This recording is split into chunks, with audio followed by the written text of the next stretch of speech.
கிறிஸ்துவ பெருமக்களே, இன்று நாம் திருவழிபாட்டின் முக்கிய காலமாக புனித வாரத்தை துவங்குகின்றோம்.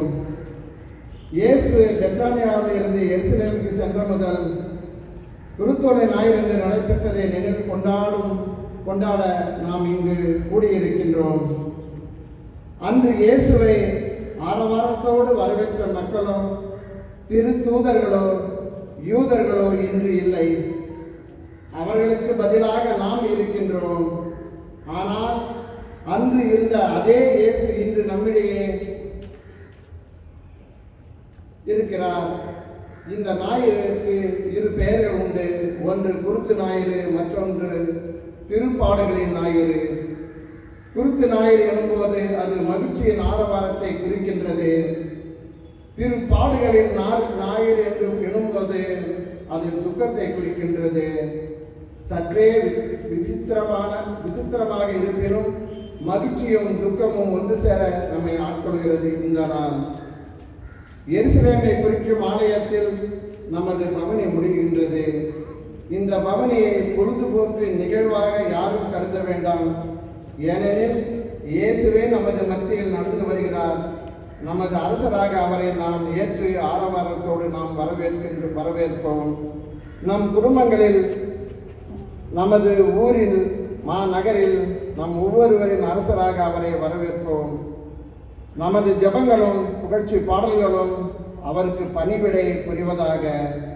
அவருக்கு மட்டுமே பணிவிடை புரிய நாம் வாக்குறுதி தந்து இந்த பவனியில் பங்கெடுப்போம். தந்தை மகன் தூயாவியாரின் பெயராலே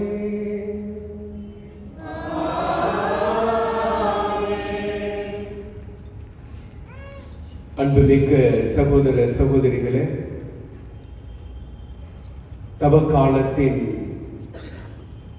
புனித வாரத்தில் ஆண்டவர் செய்து காட்டிய செயல்களை நினைவு கூர்ந்து அதை வாழ்வாக்க வந்திருக்கிறோம். இறைவன் நம்மை முழுமையாக வழிநடத்தவும் இந்த புனித வாரத்தில் எடுக்கின்ற முயற்சிகளிலே இறை ஆற்றல் செயல்படவும் ஒருவருக்காக மன்றாடுவோம். தவ முயற்சிகளினாலும் பிறர் அன்பு பணியாலும் நம் இதயத்தை தயாரித்த பின் இன்று நாம் ஒன்று கூடி வந்துள்ளோம். இதனால் நம் ஆண்டவருடைய பாஸ்கா மறை நிகழ்வை, அதாவது ஆண்டவருடைய திருப்பாடுகளையும் உயிர்ப்பையும் உலகளாவிய திரு அவையோடு சேர்ந்து அறிவிக்கிறோம். இப்பாஸ்கா மறை நிகழ்வை நிறைவேற்றவே அவர் தம் நகரான எருசலேமுக்குள் நுழைந்தார். எனவே மீட்பளிக்கும் இந்த நுழைவை நாம் முழு நம்பிக்கையுடன் இறை பற்றுதலுடன் நினைவில் கொண்டு ஆண்டவரை பின் செல்வோம். அவருடைய அருளினால் சிலுவையில் பங்கேற்பாளராக மாறி அவருடைய உயிர்ப்பிலும் வாழ்விலும் நாம் பங்கு பெறுவோம்.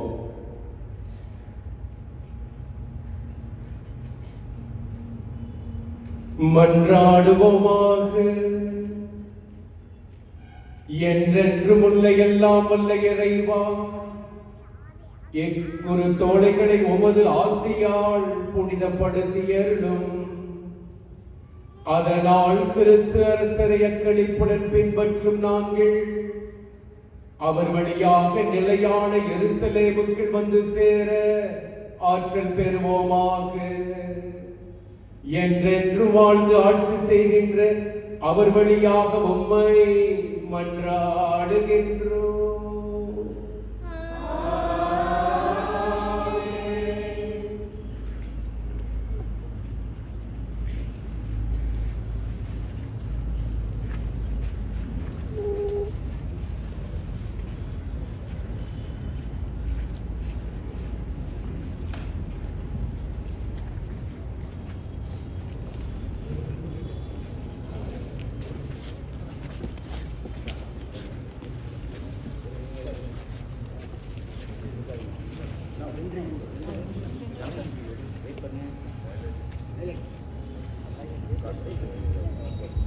ஆண்டவர் உங்களோடு இருப்பாராக.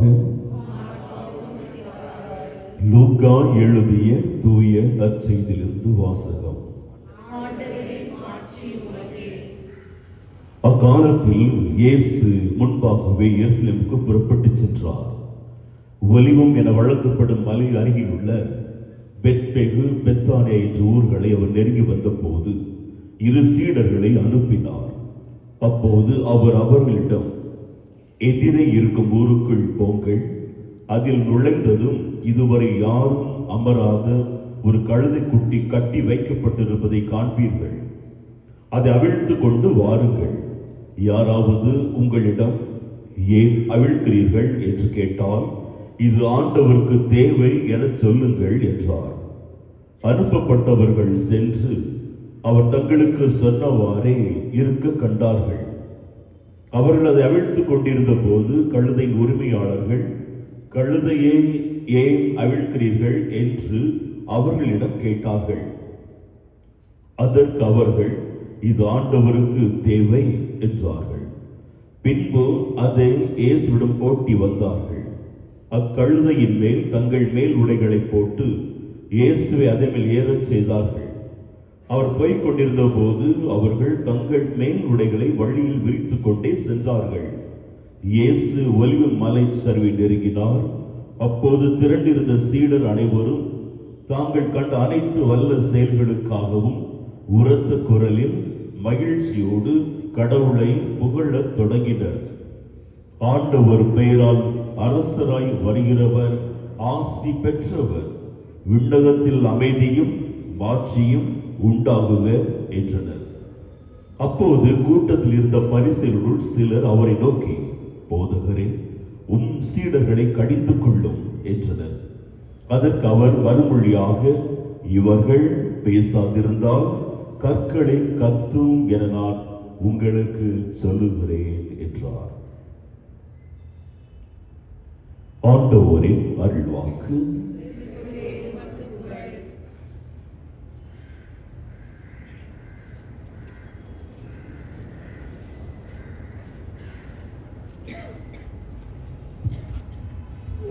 அன்பார்ந்த சகோதர சகோதரிகளே, இந்த திருப்பலியில் நீங்கள் அனைவரும் கலந்து கொள்ளும் போது இப்பொழுது இந்த ஆசீர்வதிக்கப்பட்ட குருத்துகள் உங்களுக்கு தரப்படும். ஒவ்வொரு நபரும் ஒவ்வொரு குருத்தை எடுக்க வேண்டும் என கேட்டுக்கொள்கின்றோம். ஏனென்றால் இது ஆசீர்வதிக்கப்பட்ட குருத்து, யாரும் இதை வீணாக்க வேண்டாம் என்று எண்ணுகின்றோம். ஏனென்றால் திருப்பலி முடிந்த பிறகு இந்த குருத்தெல்லாம் எங்க இருக்குன்னா, சில பேர் வீட்டுக்கு எடுத்துன்னு போறீங்க, சில பேர் இங்கே வச்சுட்டு போயிட்டுறீங்க. இதெல்லாம் ஆசீர்வதிக்கப்பட்ட குருத்து. அதனால் நீங்கள் அனைவரும் ஒவ்வொரு நபரும் ஒவ்வொரு குருத்தை எடுத்து செல்லுங்கள், அல்லது 2 குருத்தை எடுத்து செல்லுங்கள். எல்லாம் கைக்கு கிடைச்சதுன்னு எடுத்துன்னு போயிடாதீங்க. வேண்டாம், அடுத்த திருப்பலிக்கு வரவர்களுக்கு கூட நாம் அதை தர வேண்டும். அதன் பிறகு இந்த சுற்றுப்புற பிரகாரத்தில் குருவானவர்கள் முதலில் செல்வார்கள். இவர்கள் பின்னே மக்களாகிய நீங்கள் 2 வரிசையில் நீங்கள் வர வேண்டும் என கேட்டுக்கொள்கின்றோம். இதை நீங்கள் சிறப்பாக செய்ய வேண்டும் என கேட்டுக்கொள்கின்றோம்.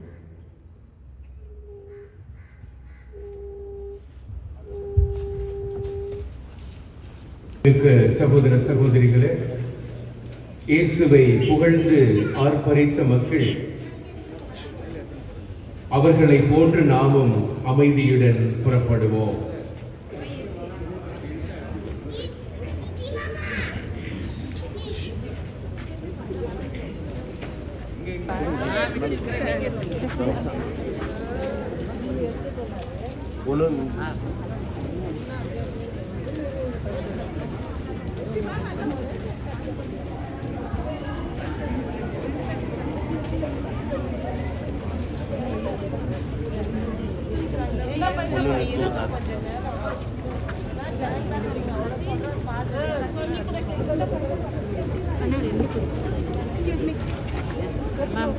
அந்த பின்னால போமா இங்கே போட்டு நீங்க கட்டணுமா?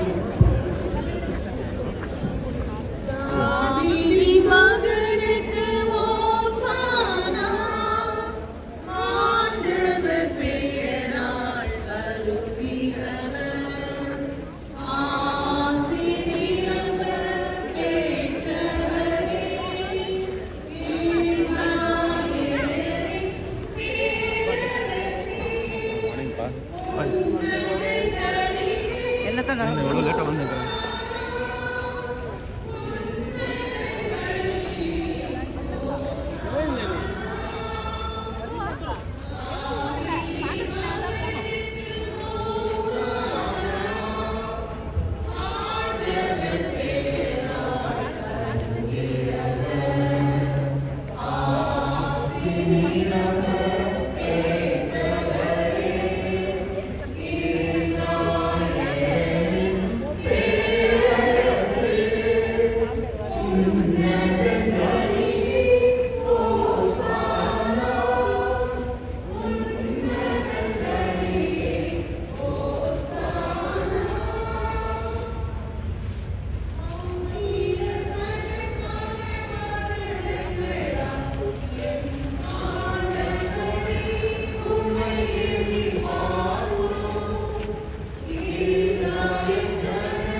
அங்கே எப்படி எப்படி இங்கே வை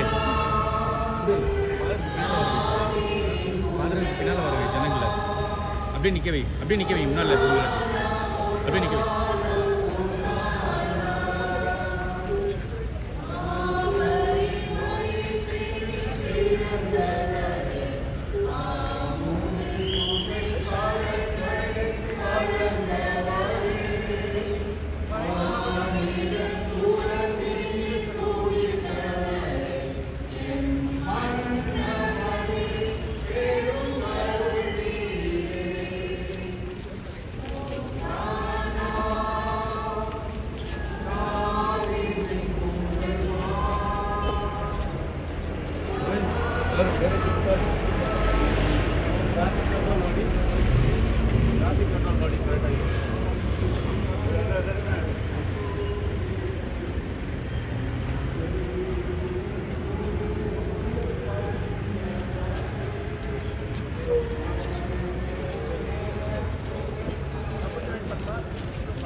Hey, back left.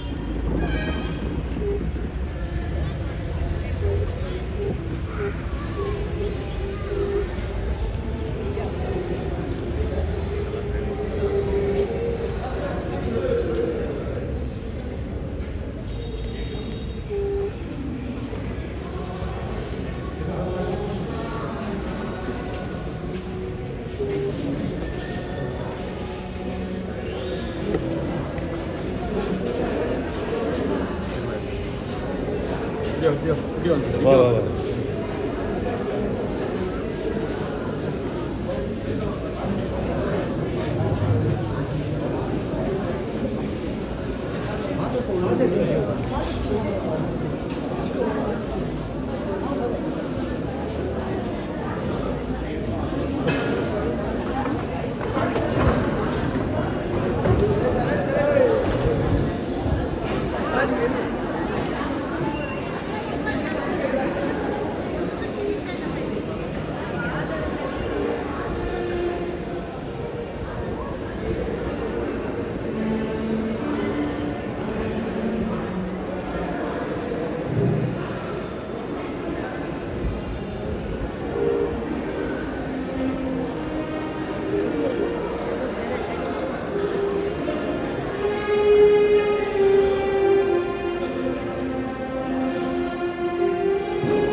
இறையேசுவில் அன்பிற்குரியவர்களே,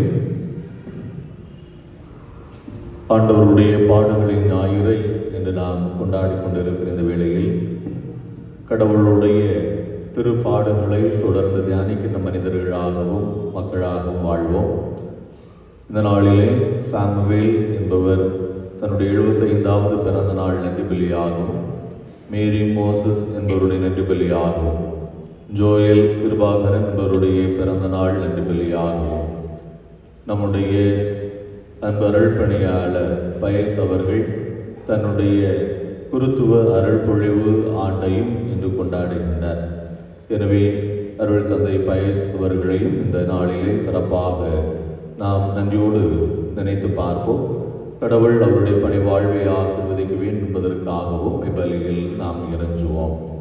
மேலும் இறைவனுடைய சேர்ந்த மரியம்மா ஆந்தோனி, ஜோயல் கிறிஸ்டியானோ, பிலோமினா ஆரோக்கியதாஸ், பத்திநாதன், ஜார்ஜ் டோம்னிக், ஜோசப் ரைமன் ஜோசப் என்பவருடைய நினைவாகவும் நிகழ் இருதயராதன் என்பவருடைய ஆண்களை பாற்றிக்காக இந்த பலிகளை நாம் இறைஞ்சுவோம். இறைவன் இருந்த ஆன்மாக்களை தன்னுடைய வாழ்வீட்டில் ஏற்றுள்ள இப்பலியில் மன்றாடுவோம். மன்றாடுவோமாக. என்றும் உள்ள எல்லாம் வல்ல இறைவா, தாழ்மையின் எடுத்துக்காட்டை மனித இனம் பின்பற்ற எங்கள் மீட்பரை மனித உடலெடுக்கவும் சிலுவையில் ஏற்றுக்கொள்ளவும் செய்தீரே.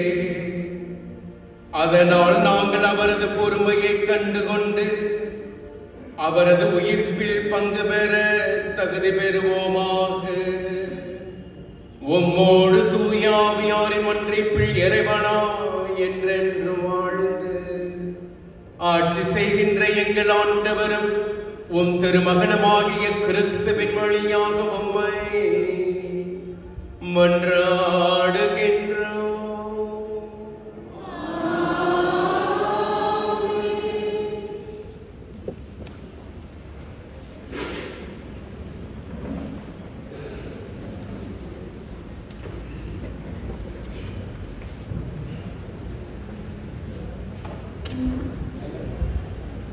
முதல் வாசகம் இறைவாக்கினர் எசாயா நூலிலிருந்து வாசகம். நலிந்தவனே, நல்வாக்கால் ஊக்குவிக்கும் அறிவை நான் பெற்றிட ஆண்டவராகிய என் தலைவர் கற்றோரின் நாவை எனக்கு அளித்துள்ளார். காலைதோறும் அவர் என்னை தட்டி எழுப்புகின்றார். கற்போர் கேட்பது போல் நானும் செவி கொடுக்க செய்கின்றார். ஆண்டவராகிய என் தலைவர் என் செவியை திறந்துள்ளார். நான் கிளர்த்தெழவில்லை, விலகி செல்லவும் இல்லை. அடிப்போருக்கு என் முகத்தையும் தாடியை பிடுங்குவோருக்கு என் தாடியையும் ஒப்புவித்தேன். நிந்தனை செய்வோருக்கு காரி உமிழ்வோருக்கும் என் முகத்தை மறைக்கவில்லை. ஆண்டவராக என் தலைவர் துணை நிற்கின்றார்.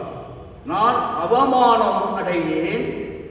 என் முகத்தை கற்பாறை ஆக்கிக் கொண்டேன். இந்நிலையை நான் அடைவதில்லை என்று அறிவேன். இது ஆண்டவர் வழங்கும் அருள்வாக்கு.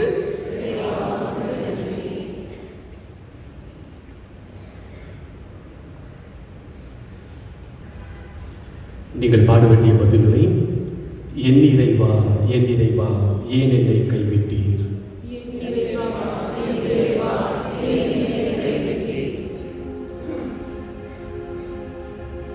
என் இறைவா என் இறைவா ஏன் என்னை கைவிட்டீர்.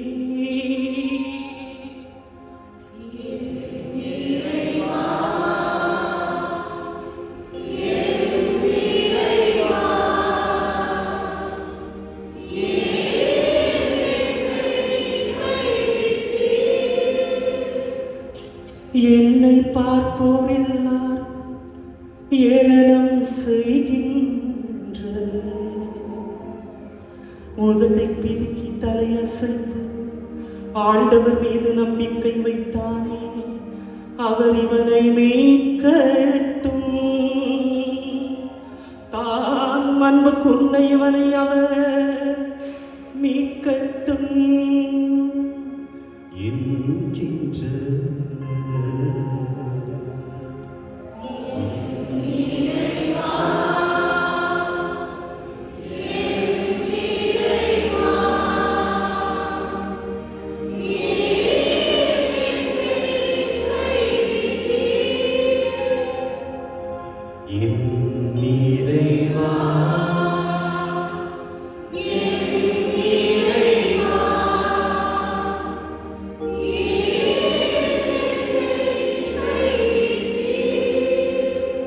தீமை செய்வோரின் கூட்டம் என்னை வளர்த்து கொண்டது.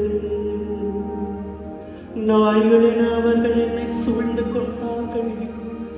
என் கைகளையும் கால்களையும் துளைத்தார்கள். என் எலும்புகளை எல்லாம் நான் எண்ணி விடலாம்.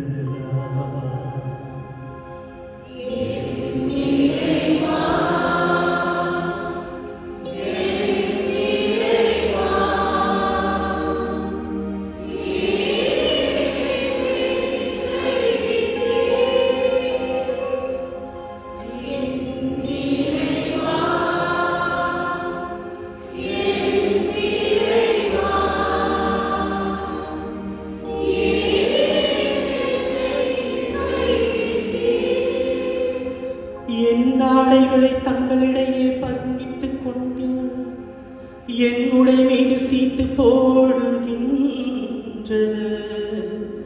நீரோ ஆண்டவரே என்னை விட்டு தொலைவில் போய்விடாதையும். என் வலிமையை எனக்கு துணை செய்ய விரைந்து வாரும்.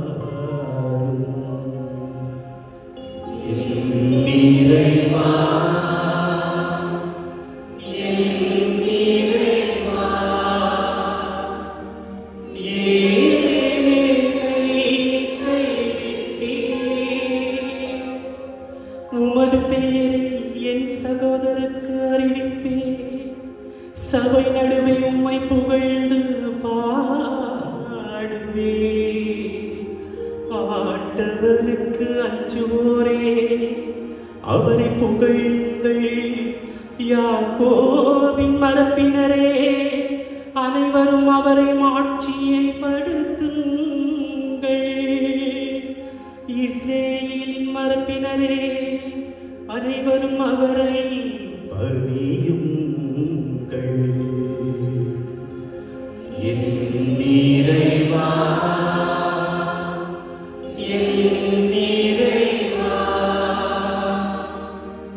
என்னை கைவிட்டீர்.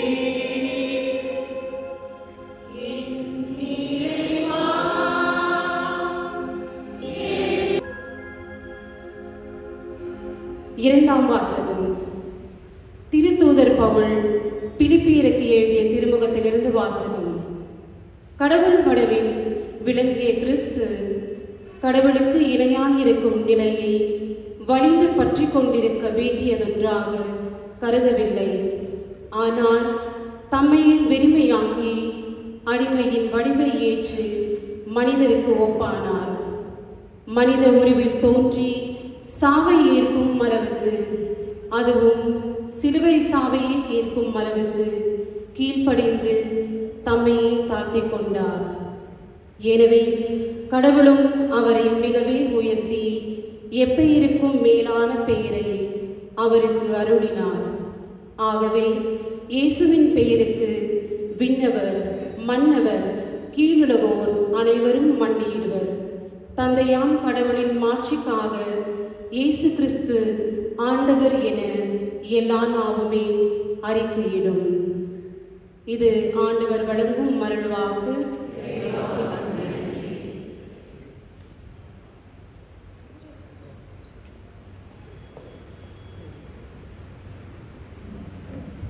அனைவரும் எழுந்து நிற்போம்.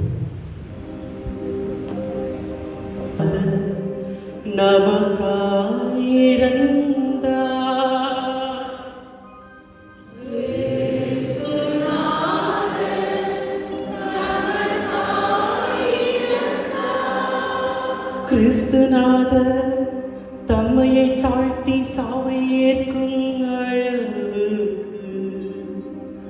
அதுவும் சிலுவை சாவை ஏற்கும் அளவுக்கு கீழ்ப்படிந்தவரானார்.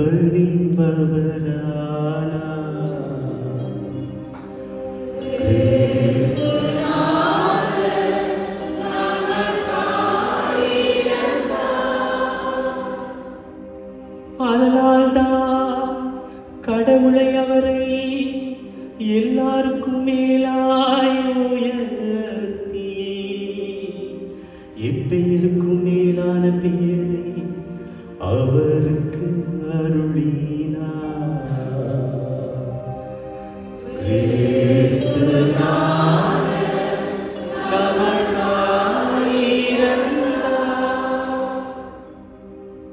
ஆண்டவராகிய இயேசு கிறிஸ்துவின் திருப்பாடுகள்.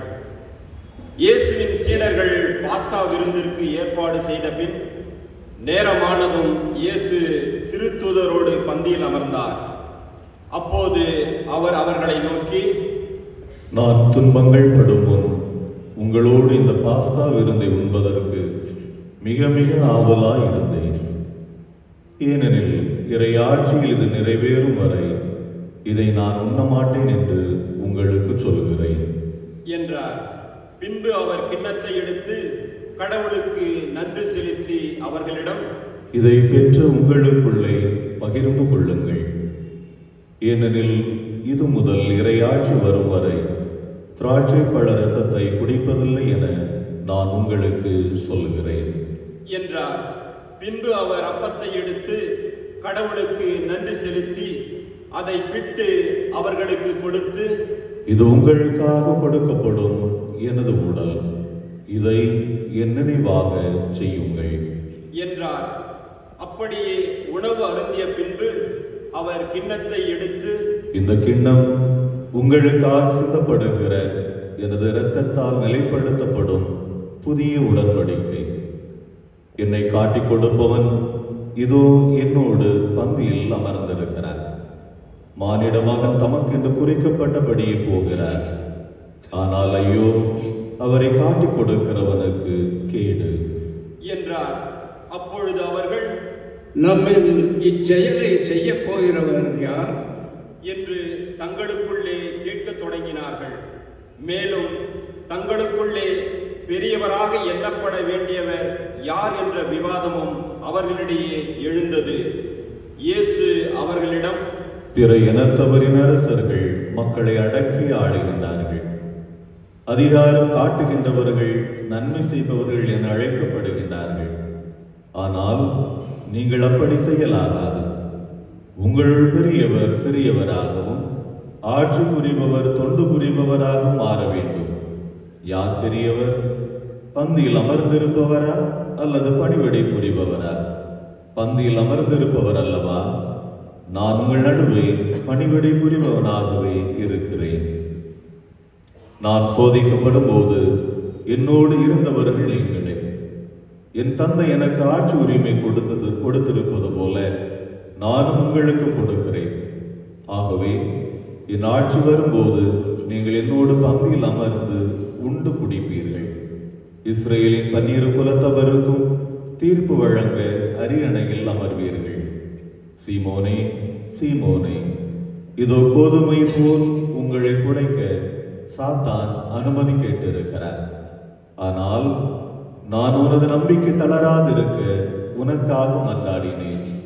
நீ மனம் திரும்பிய பின் உன் சகோதரர்களை உறுதிப்படுத்து என்றார். அதற்கு பேதுரு, ஆண்டவரே, உம்மோடு சிறையில் இடப்படுவதற்கும் ஏன் சாவதற்கும் நான் ஆயத்தமாய் உள்ளேன் என்றார். இயேசு அவரிடம், பேதுருவே, இன்றிரவு என்னை தெரியாது என மும்முறை நீ மறுதலைக்கு முன் சேவல் கூவாது என உனக்கு சொல்கிறேன் என்றார். இயேசு சீடர்களிடம், நான் உங்களை பணப்பையோ வேறு பையோ மிதியடியோ எதுவும் இல்லாமல் அனுப்பிய போது உங்களுக்கு ஏதாவது குறை இருந்ததா என்று கேட்டார். அவர்கள், ஒரு குறையும் இருந்ததில்லை என்றார்கள். அவர் அவர்களிடம், ஆனால் இப்பொழுது பணப்பை உடையவர் அதை எடுத்துக் கொள்ளட்டும், வேறு பை உடையவரும் அவ்வாறே செய்யட்டும். வாழ் இல்லாதவர் தம்மேல் உடைய விற்று வாழ் வாங்கிக் கொள்ளட்டும். ஏனெனில் நான் உங்களுக்கு சொல்லுகிறேன், கொடியவருள் ஒருவராக கருதப்பட்டார் என்று மறைநூலில் எழுதப்பட்டுள்ளது என் வாழ்வில் நிறைவேற வேண்டும். என்னை பற்றியவை எல்லாம் நிறைவேறி வருகின்றன என்றார்.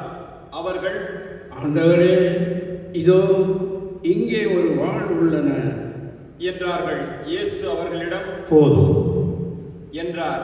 இயேசு அங்கிருந்து புறப்பட்டு தம் வழக்கப்படி ஒலிவ மலைக்கு சென்றார்.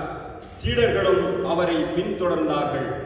அந்த இடத்தை அடைந்ததும் அவர் அவர்களிடம், சோதனைக்குட்படாதிருக்க இறைவனிடம் வேண்டுங்கள் என்றார். பிறகு அவர் அவர்களை விட்டு கல்லெறி தூரம் விலகிச் சென்று முழந்தால் படியிட்டு இறைவனிடம் வேண்டினார். தந்தையே, உமக்கு விருப்பமானால் இத்துன்ப கிண்ணத்தை என்னிடமிருந்து அகற்றும். ஆனாலும் என் விருப்பப்படி அல்ல, உம் விருப்பப்படியே நிகழட்டும் என்று கூறினார். அப்போது விண்ணகத்திலிருந்து ஒரு தூதர் அவருக்கு தோன்றி அவரை வலுப்படுத்தினார். அவரோ மிகுந்த வேதனைக்குள்ளாகவே உருக்கமாய் இறைவனிடம் வேண்டிக் கொண்டிருந்தார். அவரது வியர்வை பெரும் இரத்த துளிகளைப் போல தரையில் விழுந்தது. அவர் இறைவேண்டலை முடித்துவிட்டு எழுந்து சீடரிடம் வந்தபோது அவர்கள் துயரத்தால் சோர்வுற்று தூங்கிக் கொண்டிருப்பதை கண்டார். அவர்களிடம், என்ன உறங்கிக் கொண்டா இருக்கிறீர்கள்? சோதனைக்குட்படாதிருக்க விழித்திருந்து இறைவனிடம் வேண்டுங்கள் என்றார். இயேசு தொடர்ந்து பேசிக் கொண்டிருந்த போது இதோ மக்கள் கூட்டமாய் வந்தனர். 12 ஒருவனான யூதாசு என்பவன் அவர்களுக்கு முன் வந்து அவரை முத்தமிட நெருங்கினான். இயேசு அவனிடம், யூதாசே, முத்தமிட்டா மானிட மகனை காட்டிக் கொடுக்க போகிறாய் என்றார். அவரை சூழ நின்றவர்கள் நிகழப்போவதை உணர்ந்து, ஆண்டவரே, வாளால் வெட்டலாமா என்று கேட்டார்கள். அப்பொழுது அவர்களுள் ஒருவர் தலைமை குருவின் பணியாளரை தாக்கி அவருடைய வலக்காதை துண்டித்தார். இயேசு அவர்களை பார்த்து, விடுங்கள், போதும் என்று கூறி அவருடைய காதை தொட்டு நலமாக்கினார். அவர் தம்மிடம் வந்த தலைமை குருக்களையும் கோவில் காவல் தலைவர்களையும் மூப்பர்களையும் பார்த்து, ஒரு கள்வனை பிடிக்க வருவது போல நீங்கள் வாள்களோடும் தடிகளோடும் வந்தது ஏன்? நான் ஆழ்வரும் கோவிலில் உங்களோடு இருந்தும் நீங்கள் என்னை பிடிக்கவில்லையே. ஆனால் இது உங்களுடைய நேரம். இப்போது இருள் அதிகாரம் செலுத்துகிறது என்றார். பின்னர் அவர்கள் இயேசுவை கைது செய்து இழுத்துச் சென்று தலைமை குருவின் வீட்டுக்கு கொண்டு போனார்கள். பேதுரு தொலையில் அவரை பின்தொடர்ந்தார். வீட்டு உள்முற்றத்தின் நடுவில் நெருப்பு மூட்டி அதை சுற்றி அவர்கள் உட்கார்ந்திருந்தார்கள். பேதுருவும் அவர்களோடு இருந்தார்.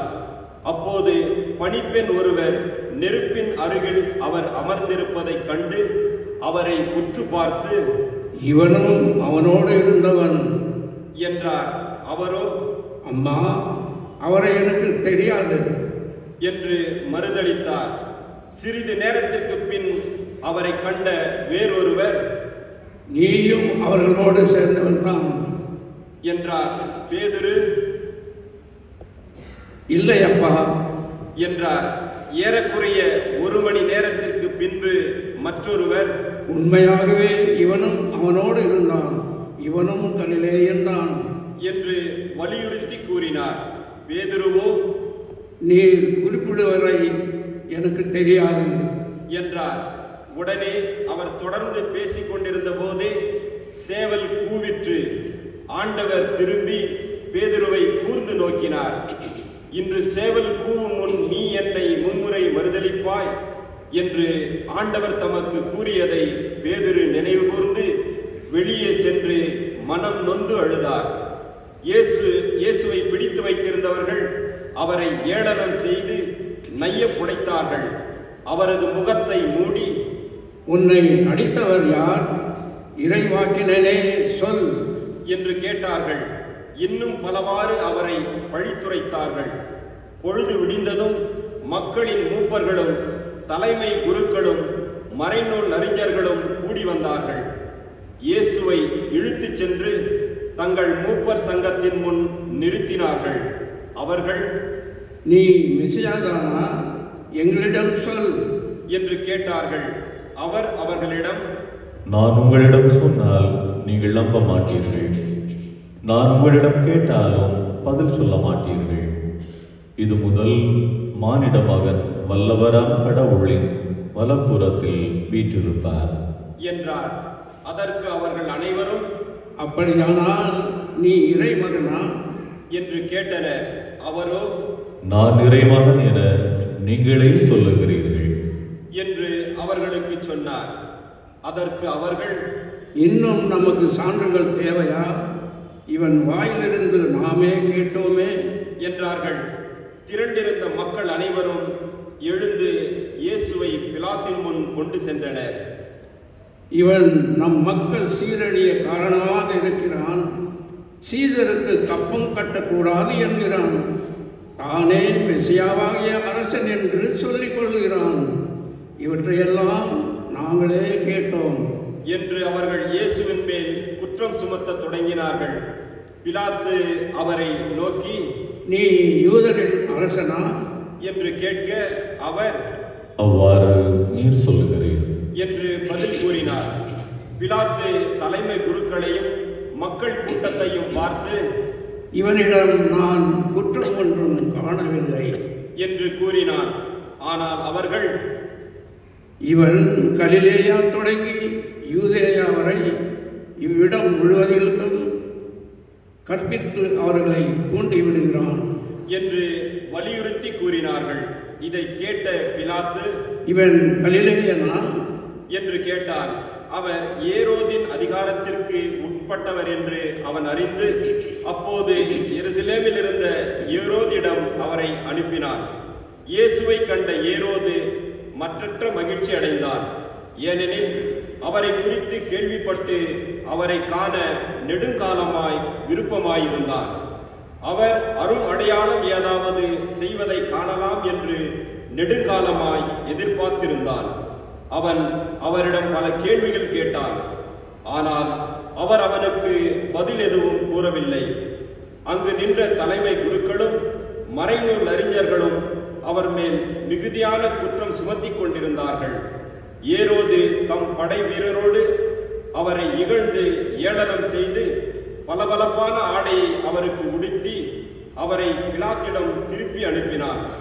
அதுவரை ஒருவருக்கொருவர் பகைவராயிருந்த ஏரோதும் பிலாத்தும் அன்று நண்பர்களாயினர். பிலாத்து தலைமை குருக்களையும் ஆட்சியாளர்களையும் மக்களையும் ஒன்றாக வரவழைத்தான். அவர்களை நோக்கி, மக்கள் சீரழிய காரணமாக இருக்கிறான் என்று இவனை என்னிடம் கொண்டு வந்தீர்களே, இதோ நான் உங்கள் முன்னிலையில் விசாரித்தும் நீங்கள் சுமத்துகிற எந்த குற்றத்தையும் இவனிடத்தில் காணவில்லை. ஏரோதும் குற்றம் எதுவும் காணவில்லை. ஆகவே அவர் இவனை நம்மிடம் திருப்பி அனுப்பியுள்ளார். மரண தண்டனைக்குரிய யாதொன்றையும் இவன் செய்யவில்லை என்பது தெளிவு. எனவே இவனை தண்டித்து விடுதலை செய்வேன் என்றார். விழாவின் போது அவர்களுக்கென ஒரு கைதியை விடுவிக்க வேண்டிய கட்டாயம் அவனுக்கு இருந்தது. திரண்டிருந்த மக்கள் அனைவரும், இவன் ஒழிக, பரபாவை எங்களுக்கென விடுதலை செய்யும் என்று கத்தினார்கள். பரபா நகரில் நடந்த ஒரு கலகத்தில் ஈடுபட்டு கொலை செய்ததற்காக சிறையிடப்பட்டவன்.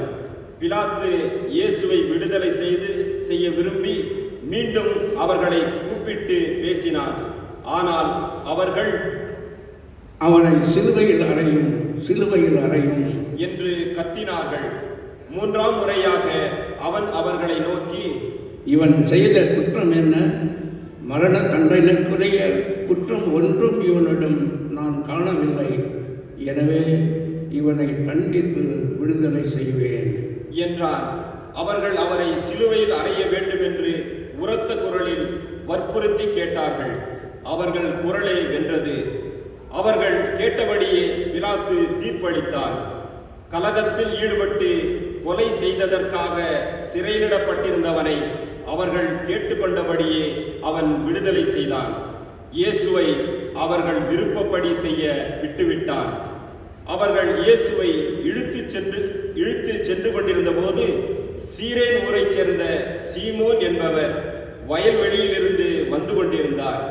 அவர்கள் அவரை பிடித்து அவர் மேல் இயேசுவின் சிலுவையை வைத்து அவருக்கு பின் அதை சுமந்து கொண்டு போக செய்தார்கள். பெரும் திரளான மக்களும் அவருக்காக மாரடித்து புலம்பி ஒப்பாரி வைத்த பெண்களும் அவர் பின்னே சென்றார்கள். இயேசு அப்பெண்கள் பக்கம் திரும்பி, எருசலேம் மகளிரே, நீங்கள் எனக்காக அழ வேண்டாம், மாறாக உங்களுக்காகவும் உங்கள் மக்களுக்காகவும் அழுங்கள். ஏனெனில் இதோ ஒரு காலம் வரும், அப்போது மலடிகள் பேறு பெற்றோர் என்றும் பிள்ளை பெறாதோரும் பால் கொடாதோரும் பேறு பெற்றோர் என்றும் சொல்வார்கள். அப்போது அவர்கள் மலைகளை பார்த்து எங்கள் மேல் விழுங்கள் எனவும், குன்றுகளை பார்த்து எங்களை மூடிக்கொள்ளுங்கள் எனவும் சொல்வார்கள். பச்சை மரத்துக்கு இவ்வாறு செய்கிறார்கள் என்றால் பட்ட மரத்துக்கு என்னதான் செய்ய மாட்டார்கள் என்றார். வேறு 2 குற்றவாளிகளையும் மரண தண்டனைக்காக அவர்கள் அவரோடு கொண்டு சென்றார்கள். மண்டை ஓடு எனப்படும் இடத்திற்கு வந்ததும் அங்கே அவரையும் வலப்புறம் ஒருவனும் இடப்புறம் ஒருவனுமாக அக்குற்றவாளிகளையும் அவர்கள் சிலுவையில் அறைந்தார்கள். அப்போது இயேசு, தந்தையே, இவர்களை மன்னியும், ஏனெனில் தாங்கள் செய்வது என்னவென்று இவர்களுக்கு தெரியவில்லை என்று சொன்னார். அவர்கள் அவருடைய ஆடைகளை குலுக்கல் முறையில் பங்கிட்டுக் கொண்டார்கள். மக்கள் இவற்றை பார்த்து கொண்டு நின்றார்கள். ஆட்சியாளர்கள், பிறரை விடுவித்தான், இவன் கடவுளின் மெசியாவும் தேர்ந்தெடுக்கப்பட்டவருமானால் தன்னையே விடுவித்துக் கொள்ளட்டும் என்று கேலி செய்தார்கள். படைவீரர் அவரிடம் வந்து புளித்த திராட்சை ரசத்தை கொடுத்து, நீ யூதர்களின் அரசனானால் உன்னை காப்பாற்றிக் கொள் என்று எள்ளி நகையாடினர். இவன் யூதரின் அரசன் என்று அவரது சிலுவையின் மேல் எழுதி வைக்கப்பட்டிருந்தது. சிலுவையில் தொங்கிக் கொண்டிருந்த குற்றவாளிகளுள் ஒருவன், நீ மெசியாதானா, உன்னையும் எங்களையும் காப்பாற்று என்று அவரை பழித்துரைத்தான். ஆனால் மற்றவன் அவனை கடிந்து கொண்டு, கடவுளுக்கு நீ அஞ்சுவதில்லையா? நீயும் அதே தீர்ப்புக்குத்தானே உள்ளாகி இருக்கிறாய். நாம் தண்டிக்கப்படுவது முறையே, நம் செயல்களுக்கேற்ற தண்டனையை நாம் பெறுகிறோம். இவர் ஒரு குற்றமும் செய்யவில்லையே என்று பதிலுரைத்தான். பின்பு அவன், இயேசுவே, நீர் ஆட்சியுரிமை பெற்று வரும்போது என்னை நினைவேற்கொள்ளும் என்றான். அதற்கு இயேசு அவனிடம், நீர் இன்று என்னோடு பேரின்பு வீட்டில் இருப்பீர் என உறுதியாக உமக்கு சொல்கிறேன் என்றார். ஏறக்குறைய நண்பகல் 12 மணி முதல் பிற்பகல் 3 மணி வரை நாடெங்கும் இருள் உண்டாயிற்று. கதிரவன் ஒளி கொடுக்கவில்லை. திருக்கோவிலின் திரை நடுவில் கிழிந்தது. தந்தையே, உம் கையில் என் உயிரை ஒப்படைக்கிறேன் என்று இயேசு உரத்த குரலில் கூறி உயிர் துறந்தார். அனைவரும் விழுந்தால் படியும்.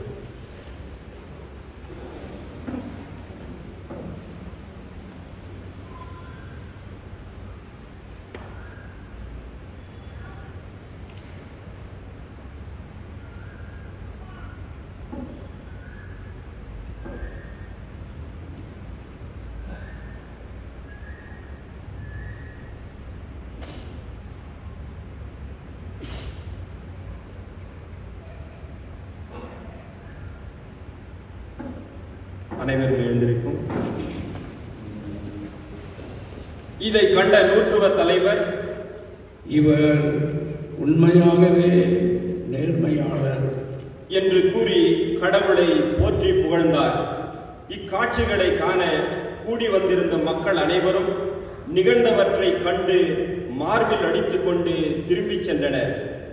அவருக்கு அறிமுகமான அனைவரும் கலிலேயாவிலிருந்து அவரை பின்பற்றி வந்திருந்த பெண்களும் தொலையிலிருந்து இவற்றை பார்த்து கொண்டிருந்தார்கள். யோசேப்பு என்னும் பெயருடைய ஒருவர் இருந்தார். அவர் தலைமைச் சங்க உறுப்பினர், நல்லவர், நேர்மையாளர். தலைமைச் சங்கத்தாரின் திட்டங்களுக்கும் செயல்களுக்கும் இணங்காத அவர் யூதேயாவில் உள்ள அரிமத்தேயா ஊரைச் சேர்ந்தவர். இறையாட்சியின் வருகைக்காக காத்திருந்தவர். அவர் பிலாத்திடம் போய் இயேசுவின் உடலை கேட்டார். அவர் அவரது உடலை இறக்கி மெல்லிய துணியால் சுற்றி பாறையில் குடைந்திருந்த கல்லறையில் வைத்தார். அதற்கு முன்பு யாரையும் அதில் அடக்கம் செய்ததில்லை. அன்று ஆயத்த நாள், ஓய்வு நாளின் தொடக்கம். கலிலேயாவிலிருந்து அவரோடு வந்திருந்த பெண்கள் பின்தொடர்ந்து சென்று கல்லறையை கண்டார்கள். அவருடைய உடலை வைத்த விதத்தை பார்த்துவிட்டு திரும்பி போய் நறுமண பொருட்களையும் நறுமண தைலத்தையும் ஆயத்தம் செய்தார்கள். கட்டளைப்படி அவர்கள் ஓய்வு நாளில் ஓய்ந்திருந்தார்கள். அனைவரும் அமர்வோம்.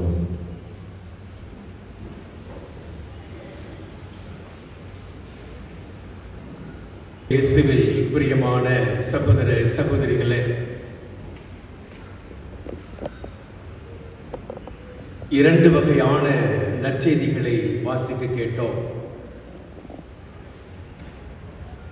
குருத்தோலை பவனியின் தொடக்கத்தில் மார்க் எழுதிய நற்செய்தியிலிருந்தும் இயேசுனுடைய பாடுகளை பற்றி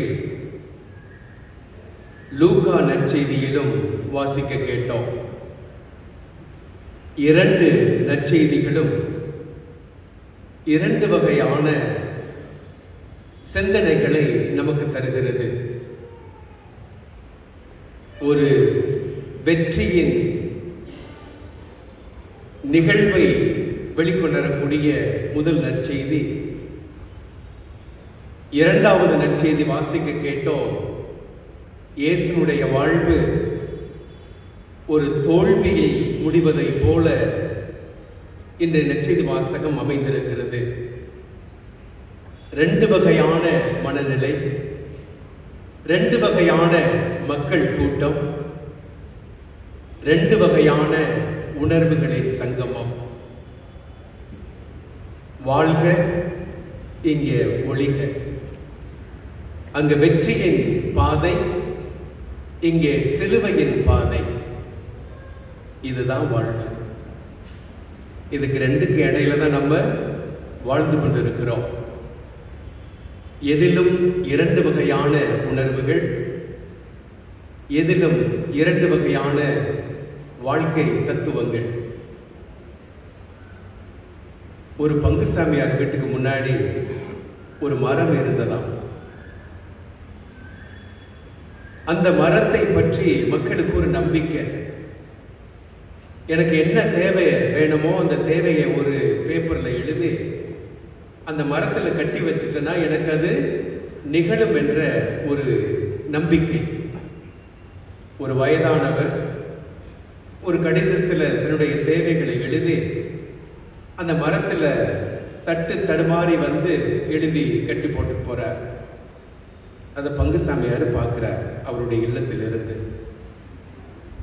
2வது நாள் வந்து பார்க்குறார் ஏதாவது கிடைச்சிருக்குமா அப்படின்ட்டு. ஆனால் ஒன்றுமே கிடைக்கல. 3வது நாளும் வந்து பார்க்கிறார் ஏதாவது ஆண்டவர் கொடுத்திருக்கிறாரான்னு பார்த்தா அப்பொழுதும் அவருக்கு எதுவுமே இல்லை. உடனே பங்குசாமியாருக்கு ஒரு உணர்வு, வயதானவர் வந்து போறாரு, அவருக்கு ஏதாவது உதவுதுன்ட்டு அவருக்கு என்னதான் தேவை அப்படின்ட்டு போய் அவர் எழுதி வச்ச சிட்டையை வாசிக்கிறார். நான் மருத்துவமனைக்கு செல்ல வேண்டும், உடல்நிலை சரியில்லை, எனக்கு ஒரு 10,000 ரூபாய் தேவை ஆண்டவரே அப்படின்னு எழுதி வைக்கிறார். உடனே பங்குசாமியார் வீட்டுக்கு வந்து அவருக்கு உதவுன்ற வகையில் இருந்த காசெல்லாம் தேடி பார்க்குறார். ஒரு 7,000 ரூபாய் இருக்குது. ஒரு கவரில் வச்சு அந்த பேப்பரோடு சேர்த்து அந்த மரத்தில் கட்டி வைக்கிறார். அந்த வயதானவர் வந்து பார்க்குறார். அந்த கவரை பார்த்துட்டு ரொம்ப மகிழ்ச்சி வீட்டுக்கு போகிறார். மீண்டும் இன்னொரு கடிதத்தை எழுதிட்டு வந்து அந்த மரத்தில் தொங்க விடுறார். இப்போ தானே உதவுனா அவருக்கு மறுபடியும் என்ன தேவை அப்படின்ட்டு பங்குசாமியாருக்கு ஒரு சந்தேகம். அந்த பேப்பரை எடுத்து வாட்சி பார்க்குறார். அந்த வயதானவர் எழுதியிருந்தார், ஆண்டவரே எனக்கு உதவியதற்கு நன்றி, எனக்கு 10,000 ரூபாய் தேவை, ஆனால் 7,000 ரூபாய் அந்த கவரில் இருந்துச்சு, இனிமேல் நீங்கள் எனக்கு உதவணும்னா நேரடியாக கொடுங்க, இந்த பங்குசாமியார் வெளியில் கொடுக்காதீங்க, ஏன்னா அவர் 3,000 எடுத்துக்கிட்டார். செயல் ஒன்று, புரிதல் ஒன்று. உதவ வேண்டும் என்ற ஒரு நோக்கத்தில் செய்த பங்குசாமியருடைய செயல் தவறாக புரிந்து கொள்ளப்பட்டது. இருப்பதை கொடுத்தார், ஆனால் பெற்றுக்கொண்டவர் தவறாக புரிந்து கொண்டார். இதுதான் இன்றைய நாளின் வழிபாட்டின் நமக்கு வரக்கூடிய ஒரு முக்கியமான சிந்தனை. பாராட்டிய கூட்டம் இங்கே அவரை தீர்ப்பிடுகிறது. 2 வகையான இந்த நற்செய்தி பகுதியில் 2 வகையான சிந்தனைகளை நாம் புரிந்து கொள்ளலாம். முதல் நற்செய்தி வாசகத்தில் மனிதர்களிடமிருந்து அல்ல, ஒரு கழுதை வெளிப்படுத்தக்கூடிய ஒரு சிந்தனை. அதே போல இந்த நற்செய்தி வாசகத்தில் வாசிக்கிட்ட ஏகப்பட்ட நபர்கள், ஏகப்பட்ட குழுக்கள், அவர்களில் 3 நபர்களை மட்டும் நம்ம இந்த நற்செய்தி வாசகத்தின் வழியில் சிந்திக்க உங்களை அன்போடு அழைக்கின்றேன். கழுதை கட்டப்பட்டிருக்கிறது. ஆண்டவர் இயேசு தன்னுடைய சீடர்களை அனுப்பி அந்த கழுதையை தனக்காக எடுத்துக்கொள்ளப்பட்டு சொல்ல வருகிறார். ஆண்டவர் அவரிடத்தை என்ன சொல்றார்? வாசகத்தை கேட்டிருந்தா நமக்கு நினைவு வரும். அங்க போங்க, அங்க ஒரு கழுதை கட்டப்பட்டு இருக்கும், அங்க போங்க, அங்க இருக்கும். அவருக்கு எல்லாமே தெரியும். யாருக்கு எது தேவை என்பதை அவருக்கு நன்றாக தெரியும். நம்ம எல்லாரும் இங்க வந்திருக்கிறோம். எதற்கு வந்திருக்கிறோம்? ஆண்டவரை நாம் பற்றிக்கொள்ள அல்ல, ஆண்டவர் நம்மை பற்றிக்கொள்ள வேண்டும், ஆண்டவர் நம்மை தெரிந்து கொள்ள வேண்டும். ஆனால் ஆண்டவருக்கு தெரியும். ஆனால் ஆண்டவரை நமக்கு தெரியுமா? ஆண்டவருக்கு எல்லாமே தெரியும், ஆனால் ஆண்டவரை நமக்கு தெரியுமா? சிந்தித்து பார்ப்போம். 2வதாக அவர் சொல்லுகிறார், கட்டை அவிழ்த்து கூட்டிட்டு வா. ஒரு பயன்பட வேண்டும் என்றால் சிலவற்றை அவிழ்க்க வேண்டும், சிலவற்றை இழக்க வேண்டும், சிலவற்றிலிருந்து விடுதலை பெற வேண்டும். ஆண்டவருக்கு அந்த கழுதை தேவை என்றால் அவை அவிழ்க்கப்பட வேண்டும். ஆண்டவருக்கு நாம் தேவை என்றால் சிலவற்றை நாம் இழக்க வேண்டும், அவிழ்க்கப்பட வேண்டும். மூன்றாவதாக அந்த கழுதை முதலாக யார் அமர்கிறார்? இயேசு அமர்கிறார். அதற்கு முன்னாடி யாருமே அந்த கழுதையில் அமரவில்லை. ஒரு புதிய மறுவற்ற பயன்பாட்டிற்கு உதவிய ஒரு கழுதை, ஒரு தூய்மையான ஒரு கழுதை, உழைப்பின் சின்னம் கழுதை. அந்த தூய்மை உள்ளத்தை தேடி வந்திருக்கிறோம். ஆண்டவருக்கு நம்மை பற்றி தெரியும், ஆனால் ஆண்டவரை நாம் அறிந்திருக்கிறோமா? சிந்தித்து பார்ப்போம். இறையேசுவில் பிரியமான சகோதர சகோதரிகளை, இன்றைய 2வது நற்செய்தியில வாசிக்க கேட்டோம். பல நபர்கள், இயேசுவோடு இருந்த சீடர்கள், இயேசுவை தீர்ப்பிட்டவர்கள், இயேசுவுக்கு உதவியவர்கள், இந்த 3 குழுவை இன்று சிந்திப்போம். நிறைய பேர் இருக்காங்க. மூப்பர்கள், தலைமை குருக்கள், மக்கள் கூட்டம். அந்த 3 குழுவை மட்டும் சிந்திப்போம்.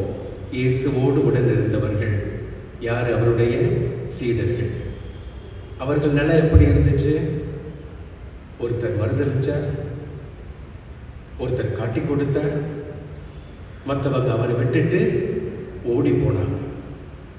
அவரோடு இருந்தவர்கள் அவரை விட்டு ஓடி போனார்கள், மறுதளித்தார்கள், காட்டி கொடுத்தார்கள். ஒரு குழு. 2வது குழு இயேசுவை தீர்ப்பிட்டது. யாரெல்லாம்? பிலாத்து, ஏரோது, 3வது இந்த மறைநூல் அறிஞர்களும், அதே போல தலைமை குருக்களும். உண்மை என்ன என்று தெரிந்தவர்கள் தன்னுடைய சுயநலத்திற்காக இயேசுவையே தீர்ப்பிட்டார்கள். பிலாத்துவுக்கும் தெரியும், ஏரோதுக்கும் தெரியும், இந்த மறைநூல் வல்லுநர்களுக்கும் தெரியும் இயேசு நல்லவர் என்று, சட்டத்தின்படியும் நல்லவர் என்று. ஆனால் இயேசுவை அவர்கள் தவறாக தீர்ப்பிட்டார்கள். இயேசுவுக்கு உதவியர்கள் நிறைய பேர் இருந்தாலும், சிமியோன் இயேசுனுடைய சிலுவையை சுமக்க உதவினார். நல்ல கள்வன் இயேசுவை முழுமையாக புரிந்து கொண்டார். இறந்த இயேசுவை அடக்கம் செய்ய தன்னுடைய புதிய கல்லறையை யோசேப்பு அவருக்கு வழங்கினார். இயேசுவுக்கு உதவியவர்கள்.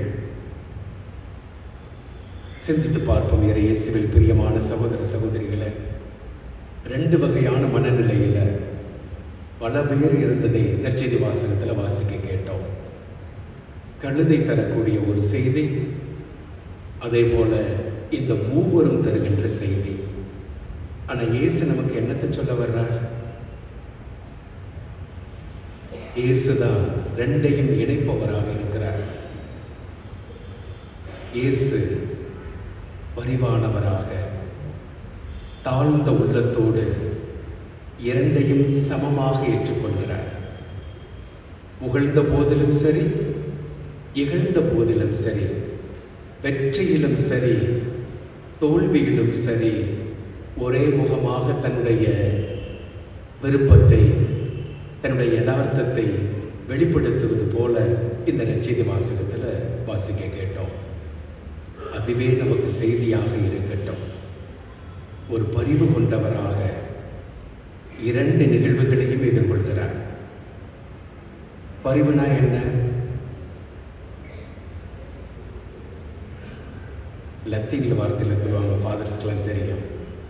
மிசரி கோர்தியா. மிசரினா பரிவு, கோர்தியா அப்படின்னா ஹார்ட். அதில் தான் கார்டியாலஜி, கார்டியா எல்லாமே வருது.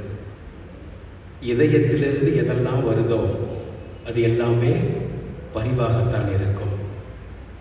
இந்த பரிவு கொள்ளும் போது எதுவுமே நமக்கு நல்லதாகத்தான் அமையும். உயர்வு என்றால் நம்மை வெறுமையாக்கப்பட வேண்டும். உயர்வு என்றால் அது தாழ்ந்ததாக இருக்க வேண்டும். மனநிலையில் மட்டுமே வாழ்வு நிலையில் அல்ல.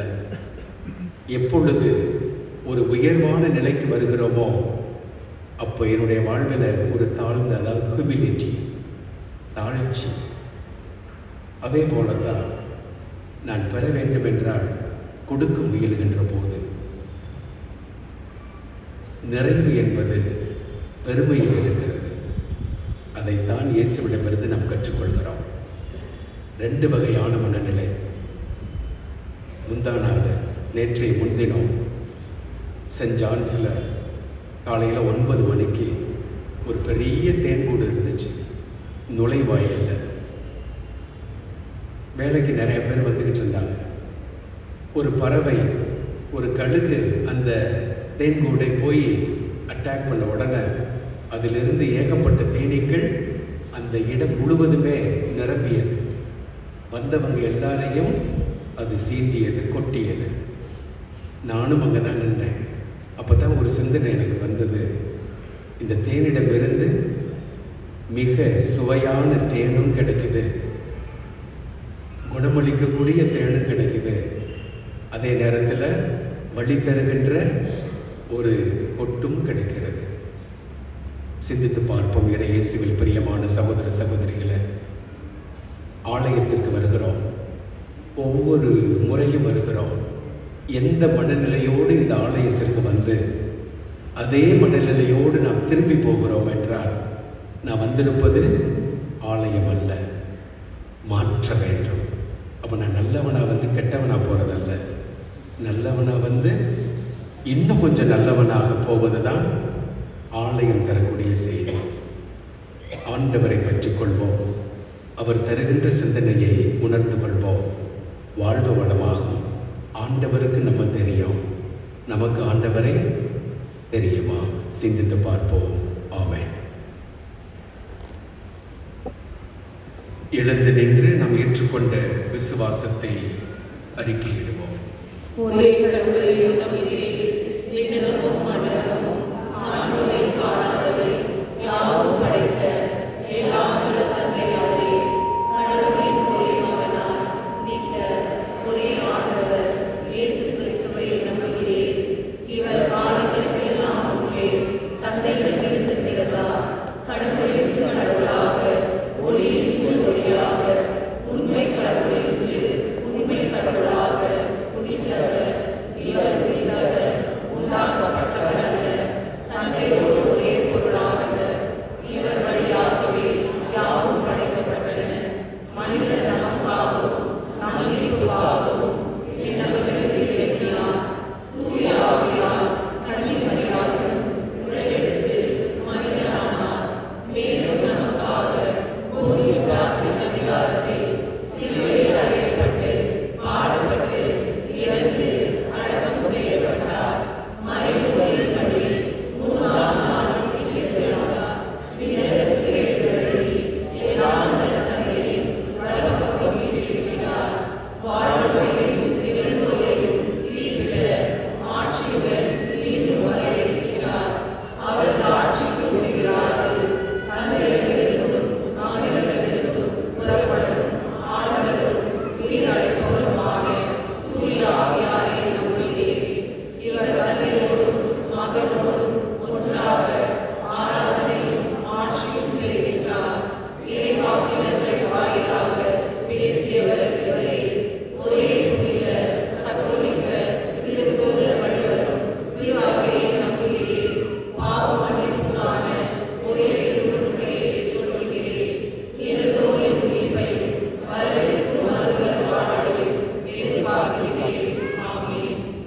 உள்ளத்தில் இருக்கின்ற நியாயமான எதிர்பார்ப்புகளை பெற்றுக்கொள்கிறேன் என்ற விசுவாசத்தில், நம்பிக்கையில் வார்த்தைகளால் ஆண்டவர் பாதத்தில் சமர்ப்பிப்போம்.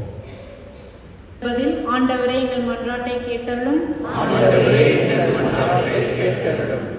அன்பின் இறைவா, எம் திருத்தந்தை பிரான்சிஸ், எமது பேராயர், ஏனைய ஆயர்கள், குருக்கள், துறவத்தார் அனைவரும் உமது திருவுள்ளத்தை கீழ்ப்படிதலுடன் நிறைவேற்றி சான்று பகரும் வரமருள வேண்டும் என்று இறைவா உம்மை மன்றாடுகின்றோம். அருள் தரும் இறைவா, சிலுவையில் தம்மையை பலியாக்கிய கிறிஸ்து இயேசுவில் உமது திட்டத்தில் நிறைவினை கண்டுணர உலக மக்கள் அனைவருக்கும் ஞானம் அருள வேண்டும் என்று இறைவா உம்மை மன்றாடுகின்றோம். இரக்கத்தின் இறைவா, துன்பங்கள் வழியாக தூய்மை அடைந்து மீட்பின் திட்டத்தில் பங்கு பெறுகிறோம் என்பதை திரு அவையின் மக்கள் அனைவரும் உணர்ந்து நற்செய்தியின் மதிப்பீடுகளின்படி வாழ்ந்திட வரம் தர வேண்டும் என்று இறைவா உம்மை மன்றாடுகின்றோம். நலன்களின் இறைவா, எம்மை குணப்படுத்துவதற்காக காயப்பட்ட இயேசுவின் பாடுகள் வழியாக எங்கள் உடல் உள்ள ஆன்ம நோய்களை குணப்படுத்தி புது வாழ்வருள வேண்டும் என்று இறைவா உம்மை மன்றாடுகின்றோம். நமது தனிப்பட்ட தேவைக்காய் மன்றாடுவோம். ஆண்டவரே, நம்பிக்கையோடும் உள்ள உணர்வோடும் உம் திருப்பாதம் அர்ப்பணித்திருக்கின்ற எங்களது நியாயமான கோரிக்கைகளை ஏற்று எங்கள் வாழ்வு வளம் பெற அதற்கு தேவையான ஞானத்தையும் விவேகத்தையும் தந்து வழிநடத்த எங்கள் ஆண்டவராகிய கிறிஸ்துவின் வழியாக உம்மை மன்றாடுகிறோம். ஆமென். தேவா, உந்தன் பலியாக என்னை தந்தே, என்றும் எந்தன் பணிவாழ்வை ஏற்றிடுவார். தேவா, உந்தன் பலியாக என்னை தந்தே, என்றும் எந்தன் பணிவாழ்வை ஏற்றிடுவார்.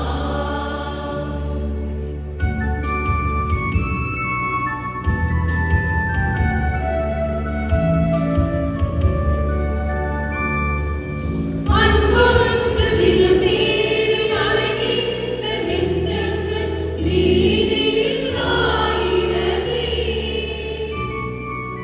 அரவணைக்கும் கரம் தேடி ஆவலுடன் காத்திருக்கும் மனிதர்கள் கூட்டமிங்கே. அன்பொன்று தினம் தேடி அலைகின்ற நெஞ்சங்கள் வீதியில் ஆயிரமே,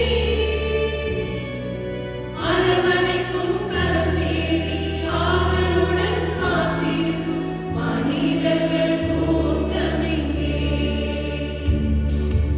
அன்போடு நான் பாடுவேன், சிந்தும் கண்ணீரை நான் மாற்றுவேன். அன்போடு நான் பாடுவேன், சிந்தும் கண்ணீரை நான் மாற்றுவேன்.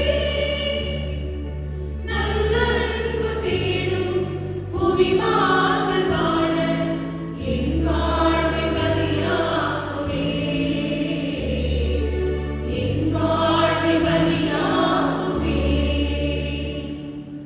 தேவா, உந்தன் பலியாக என்னை தந்தே,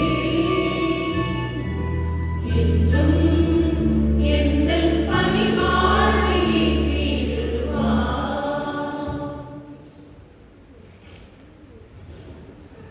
சகோதர சகோதரிகளை, நாம் அனைவரும் இணைந்து ஒப்புக் கொடுக்கும் இத்திருப்பலி எல்லா வல்ல இறைவனுக்கு ஏற்றதாகும்படி ஜெபிப்போம்.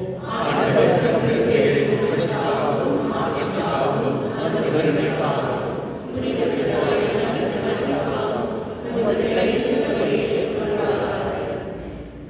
ஆண்டவரே, உம் ஒரே திருமகனின் பாடுகளால் நீர் எம் மீது கொண்டுள்ள இரக்கம் நெருங்கி வருவதாக.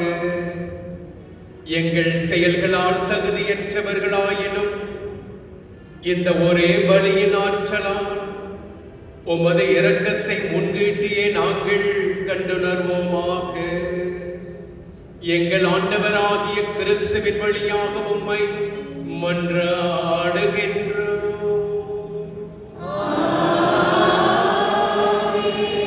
ஆண்டவர் உங்களோடு இருப்பாராக. இதயங்களை மேலே எழுப்புங்கள். நம் இறைவனாகிய ஆண்டவருக்கு நன்றி கூறுவோம். ஆண்டவரே, தூயவரான தந்தையே, என்றும் உள்ள எல்லாம் வல்ல இறைவா, எங்கள் ஆண்டவராகிய கிறிஸ்து வழியாக எந்நாளும் எவ்விடத்திலும் நாங்கள் உமக்கு நன்றி செலுத்துவது மெய்யாகவே தகுதியும் நீதியுமாகும். எங்கள் கடமையும் மீட்புக்குரிய செயலுமாகும். மாசற்ற கிறிஸ்து பாவிகளுக்காக பாடுபடவும் தீயோரின் மீட்புக்காக அநீதியாக தீர்ப்பிடவும் திருவிழமானார். அவரது இறப்பு எங்கள் பாவங்களை போக்கியது. அவரது உயிர்த்தெழுதல் எங்களை உமக்கு ஏற்புடையவர்கள் ஆக்கியது. ஆகவே நாங்கள் வான தூதர் அனைவரோடும் சேர்ந்து உம்மை புகழ்ந்து போற்றி அக்களித்து கொண்டாடி ஆர்ப்பரித்து பாடுவதாவது:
ஆண்டவரே, நீர் மெய்யாகவே தூயவர். உம்முடைய படைப்புகள் எல்லாம் உம்மை புகழ்வது தகுமே. ஏனெனில் உம் திருமகனாகிய எங்கள் ஆண்டவர் இயேசு கிறிஸ்து வழியாக தூய ஆவியாரின் செயலாற்றலால் அனைத்தையும் உய்வித்து தூய்மைப்படுத்துகின்றீர். கதிரவன் தோன்றி மறையும் வரை உமது பெயருக்கு தூய காணிக்கை ஒப்புக் கொடுக்குமாறு உமக்கென மக்களை இடையராது ஒன்று சேர்த்து வருகிறேன். எனவே ஆண்டவரே, உமக்கு அர்ப்பணிக்க நாங்கள் கொண்டு வந்துள்ள இக்காணிக்கைகளை அதே ஆவியால் தூய்மைப்படுத்த உம்மை தாழ்மையுடன் மன்றாடுகிறோம். இவ்வாறு உம் திருமகனாகிய எங்கள் ஆண்டவர் இயேசு கிறிஸ்துவின் உடலாகவும் இரத்தமாகவும் இவை மாறுவனவாக. அவர் பணித்தவாறே இவ்வரை நிகழ்வுகளை கொண்டாடுகிறோம். ஏனெனில் அவர் காட்டிக் கொடுக்கப்பட்ட இரவில் அப்பத்தை எடுத்து உமக்கு நன்றி செலுத்தி ஆசி வழங்கி அதை பிட்டு தம் சீடருக்கு அளித்து அவர் கூறியதாவது: அனைவரும் இதிலிருந்து பெற்று உண்ணுங்கள், ஏனெனில் இது உங்களுக்காக கையளிக்கப்படும் என் உடல்.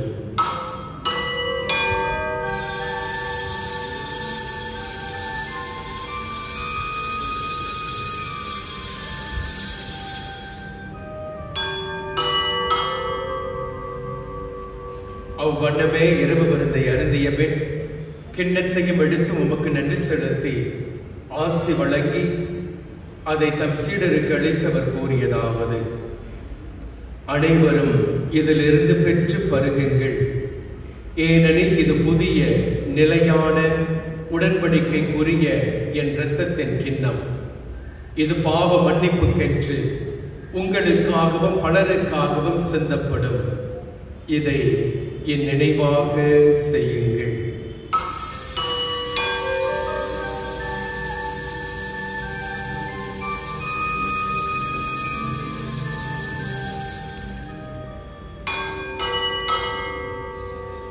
நம்பிக்கையின் மறைபொருள்.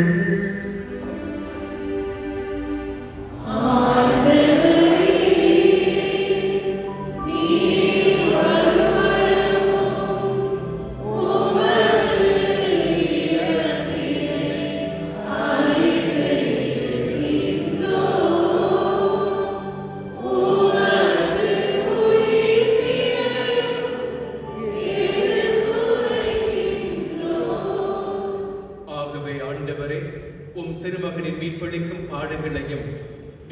கூறிய உயிர்ப்பையும் எண்ணற்றத்தையும் நாங்கள் நினைவு கூறுகிறோம். இவர் மீண்டும் வருவார் என எதிர்பார்த்திருக்கும் நாங்கள் இப்புனிதமான உயிருள்ள பலியை நன்றி செலுத்தி உமக்கு ஒப்புக் கொடுக்கிறோம். உம் திரு அவையின் காணிக்கையை கண்ணோக்கிரள உம்மை மன்றாடுகிறோம். இப்பலியினால் நீர் உளம் கணிய திருவிழமாடி எவ்வாறு உடைய திருமகனின் திருவுடல் திருரத்தத்தால் ஊட்டம் பெறும் நாங்கள் அவருடைய தூய ஆவியால் நிரப்ப பெற்று கிறிஸ்துவுக்குள் ஒரே உடலும் ஒரே உள்ளமும் உடையவராக விளங்கச் செய்வீராக. இவரே எங்களை என்றும் காணிக்கையாக்குவாராக. இவ்வாறு தேர்ந்து கொள்ளப்பட்டவர்களோடு முதலாக விடுதலைக்கு கண்ணியும் கடவுளின் தாயுமான மரியா, அவருடைய கடவுளான யோசேப்பு, புனித திருத்தூதர்கள், மாட்சிமிகு மறைசாட்சியர் மற்ற புனிதர்கள் அனைவரோடும் நாங்கள் உரிமை பெற்று தகுதியுடையோர் ஆவோமாக. இவர்கள் வேண்டுதலால் நாங்கள் என்றும் உமது உதவியை பெறுவோம் என உறுதியோடு இருக்கின்றோம்.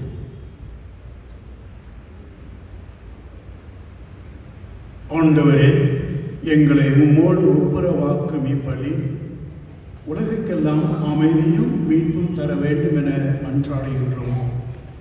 இவ்வுலகில் பயணம் செய்யும் உமது திரு அவையை சிறப்பாக உம் அடியாராகிய எங்கள் திருத்தந்தை பிரான்சிஸ், எங்கள் பேராயர் பீட்டர், துணை ஆயர்கள் சதீஷ், சுசைநாதன், மேலும் ஏனைய ஆயர்கள், திருநிலையினர், உமக்கு சொந்தமான மக்களாகிய அனைவரையும் நம்பிக்கையிலும் அன்பிலும் உறுதி பெற செய்வீராக. நீர் விரும்பியபடி உம் திருமுன் நிற்கின்ற இக்குடும்பத்தின் வேண்டுதல்களுக்கு கனிவுடன் செவிசாய் தரலும். கனிவுள்ள தந்தையை, எங்கும் சிதறொன்றிருக்கும் உம்முடைய பிள்ளைகளை கனிவுடன் உம்மோடு சேர்த்துக் கொள்ளும். இறந்து போன எங்கள் சகோதர சகோதரிகளையும் உமக்கு உகந்தவர்களாய் வாழ்ந்து உலகை விட்டு சென்ற அனைவரையும் உமது ஆட்சியில் கனிவுடன் ஏற்றருளும். நாங்களும் அங்கு வந்து சேர்ந்து அவர்களோடு உமது ஆட்சியால் என்றும் மன நிறைவு அடைவோம் என எங்கள் ஆண்டவர் ஆகிய கிறிஸ்து வழியாக எதிர்நோக்கி இருக்கின்றோம். இவர் வழியாக நீர் உலகுக்கு எல்லா நன்மைகளையும் வழங்குகின்றீர்.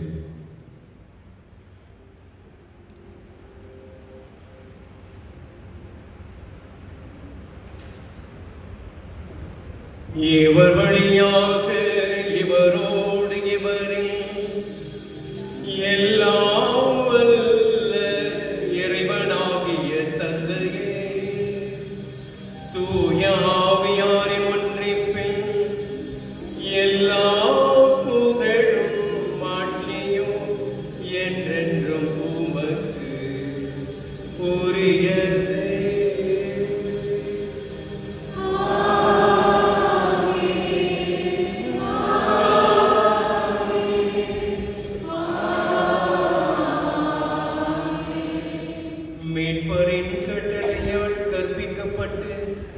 இறை படிப்பினையால் பயிற்சி பெற்ற நாம் துணிந்து பாடு.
நாங்கள் மன்னிப்பது போல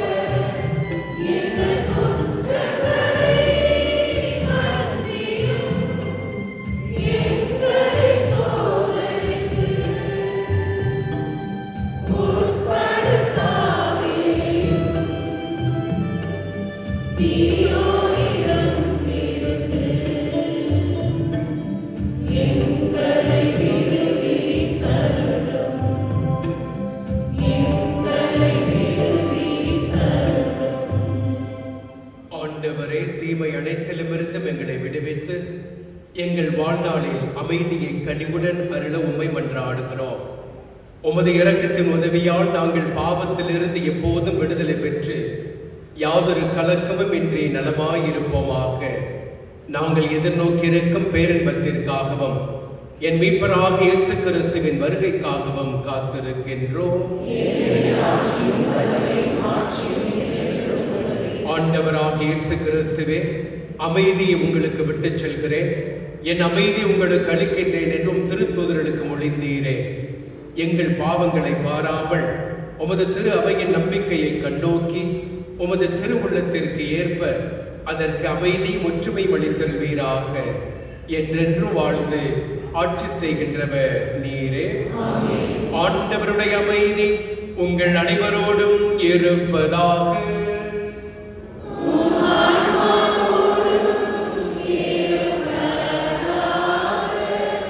ஒருவருடன் இறைவன் தருகின்ற அதே அமைதியை மகிழ்வோடு பகிர்ந்து கொள்வோம்.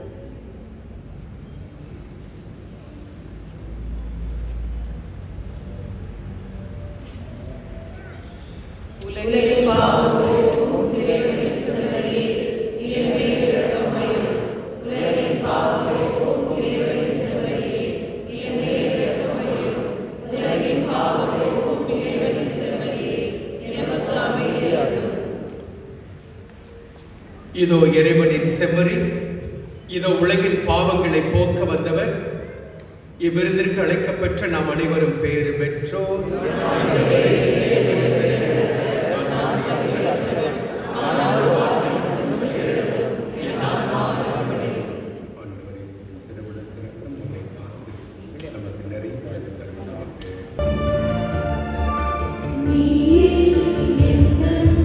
தெய்வம்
யூபிலி ஆண்டு ஜெபம்.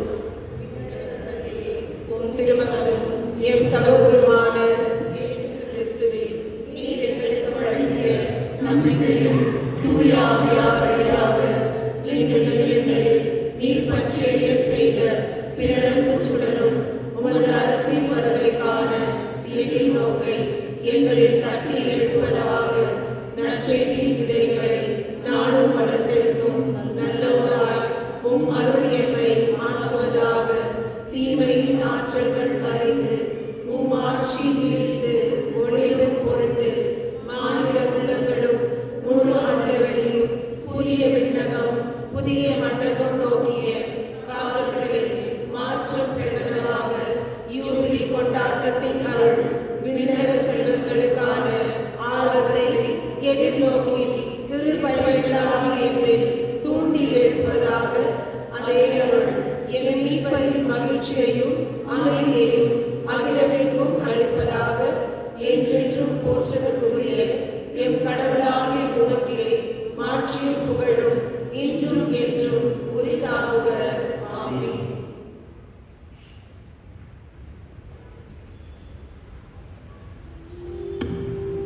மன்றாடுவோமாக. ஆண்டவரே, புனித கொடைகளால் நிறைவு பெற்ற நாங்கள் உம்மை பணிவுடன் வேண்டுகின்றோம். அதனால் நாங்கள் நம்புவதை உம் திருமகனின் இறப்பினால் எதிர்நோக்கி இருக்கச் செய்த நீர், நாங்கள் நாடுவதை அவரது உதவியால் வந்தடைய செய்வீராக. எங்கள் ஆண்டவராகிய கிறிஸ்துவின் வழியாக உம்மை மன்றாடுகின்றோம்.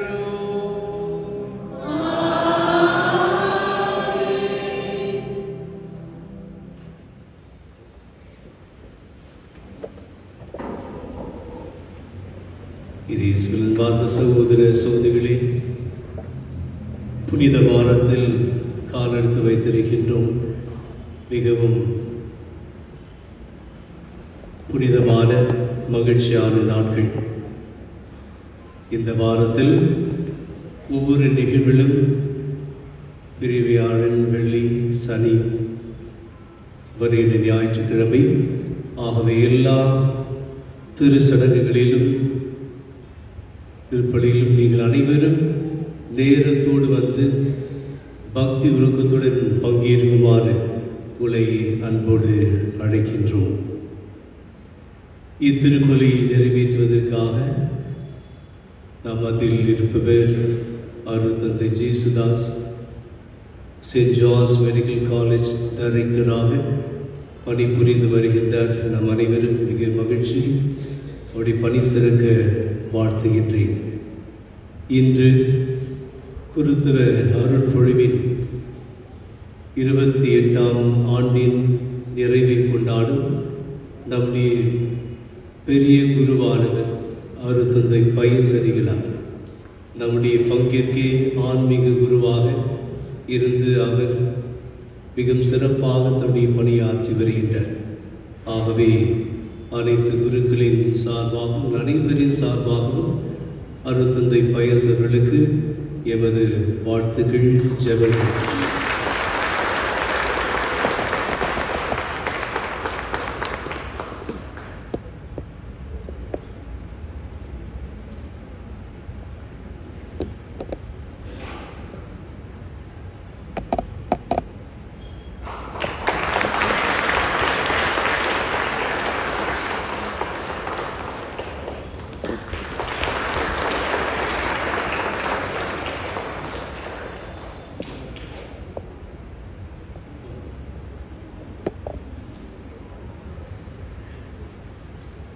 மேலும் இயேசுவின் வாழ்ந்தவர்களே, நம்முடைய பங்கில் இன்னும் ஏறக்குறைய ஒரு மாதத்திற்காக நம்மோடு இருந்து நம்முடைய பங்கின் பணிகளை செய்வதற்காக நம்மோடு இருந்து செயல்பட இருக்கின்றவர் அருள் தந்தை ரோலிங்டன் அவர்கள்.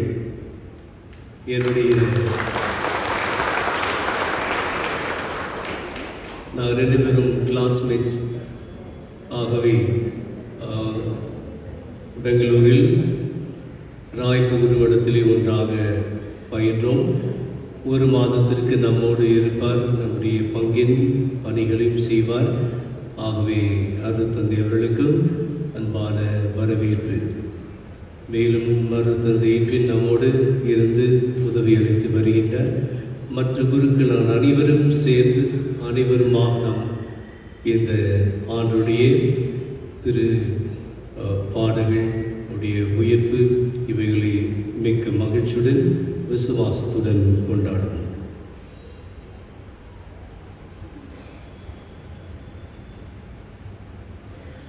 அறிவிப்புகள். இன்று குருத்து ஞாயிறு, வியாழக்கிழமை 17ஆம் தேதி பாத கழுவும் சடங்கானது ஆங்கிலத்தில் இந்த ஆலயத்திற்குள்ளே மாலை 5 மணிக்கு மற்றும் தமிழில் ஸ்கூல் கிரவுண்டில் 6:30 மணிக்கு துவங்க இருக்கின்றது. மற்றும் அதன் பிறகு ஆராதனையானது 8:15 9:15 கன்னடத்தில் ஆராதனை, 9:15 10:15 வரை ஆங்கிலத்தில் ஆராதனை, 10:15 11:15 வரை தமிழில் ஆராதனை. அதன் பிறகு பக்த சபையினர் இந்த ஆராதனையை நடத்துவார்கள் நள்ளிரவு 12 மணி வரை. புனித வெள்ளியின் போது சிலுவை பாதை நேரங்கள் காலை 8:30 மணிக்கு கன்னடத்தில் சிலுவை பாதை, 9 மணிக்கு ஆங்கிலத்தில் சிலுவை பாதை, 10:30 மணிக்கு தமிழில் சிலுவை பாதை, 12 மணிக்கு மலையாளத்தில் சிலுவை பாதை. அன்பாதவர்களே, அன்று 4 மணிக்கு ஆங்கிலத்தில் திருசிலுவை சடங்கானது நமது ஆலயத்திற்குள் நடக்கும். 5:30க்கு ஸ்கூல் கிரவுண்டில் தமிழில் திருசிலுவை சடங்கானது நடக்கும். மற்றும் சனிக்கிழமை 9 மணிக்கு நள்ளிரவு 9 மணிக்கு ஆங்கிலத்தில் இந்த பாஸ்கா விழிப்பு சடங்கானது நடக்கும்.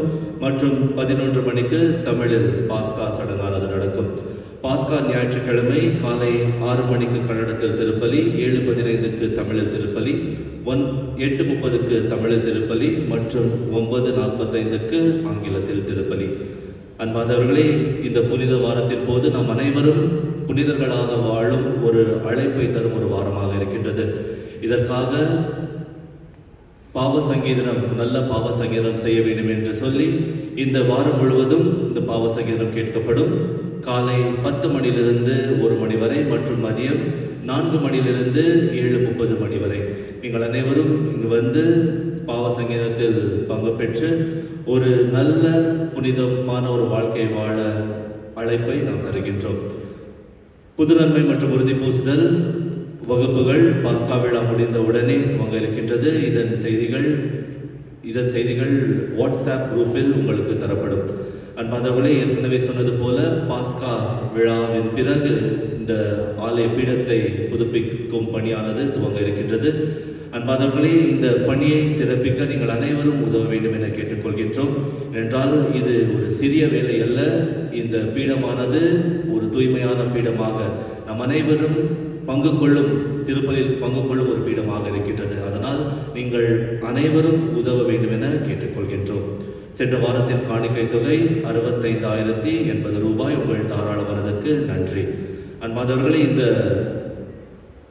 திருநாட்களில், இந்த திரிதுவும் என்று சொல்லும் அந்த நாட்களில் பார்க்கிங் அதன் விஷயமாக 2 இடங்கள் இருக்கின்றது. இந்த 2 இடத்துல எங்கே இன்னும் கன்ஃபார்ம் ஆகல. ஒன்று கத்தீட்ரல் ஸ்கூல் அல்லது வான்சக்கர்ஸ். இந்த 2 இடத்துல எங்கன்னா ஒரு இடத்துல இருக்கும். அதனால் நீங்கள் அனைவரும் அந்த வாட்ஸ்அப் குரூப்பில் இருந்தீங்கன்னா எல்லா செய்திகளும் அதில் உங்களுக்கு தரப்படும். அதனால் நீங்கள் தெளிவாக இருந்து எங்கே பார்க்கிங் இருக்குதோ அங்கே பார்க்கிங் செய்து நீங்கள் வர வேண்டும் என கேட்டுக்கொள்கின்றோம். கடைசி ஆசைக்காக அனைவரும் எழுந்து நிற்போம்.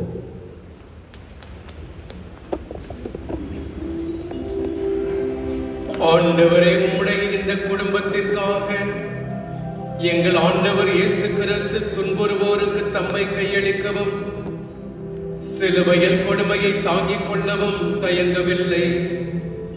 நீர் குடும்பத்தை கண்ணோக்கி அருள் புரிய என்றென்று வாழ்ந்து ஆட்சி செய்கின்ற அவர் வழியாக உம்மை மன்றாடுகின்றோம்.